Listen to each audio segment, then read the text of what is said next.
കാര്യം തന്നെ ആവർത്തിച്ചു കഴിഞ്ഞപ്പോൾ അദ്ദേഹം ദൈവസന്നിധിയിൽ പ്രാർത്ഥനയിൽ ചോദിച്ചു, എന്തുകൊണ്ടാണ് ദൈവമേ എനിക്കിങ്ങനെ സംഭവിക്കുന്നത്? അപ്പോൾ ഇദ്ദേഹം തന്നെ കുഞ്ഞുനാളിൽ ഒരു പ്രാർത്ഥന നടത്തിയത് പരിശുദ്ധാത്മാവ് അദ്ദേഹത്തിന് കാണിച്ചു കൊടുക്കുകയാണ്.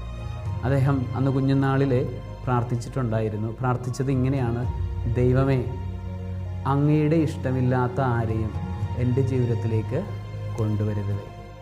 ദൈവമേ, അങ്ങേക്ക് ഇഷ്ടമില്ലാത്ത ഒരിടത്തേക്കും എന്നെ കൊണ്ടുപോകരുത്.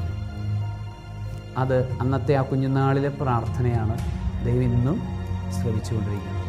അവനെ ഒരിക്കലും ഇഷ്ടമില്ലാത്തിടത്തേക്ക് ദൈവം കൊണ്ടുപോകുന്നില്ല. ഇഷ്ടമില്ലാത്ത ആരുമായി ബന്ധപ്പെടാൻ പോലും ദൈവം അനുവദിക്കുന്നില്ല.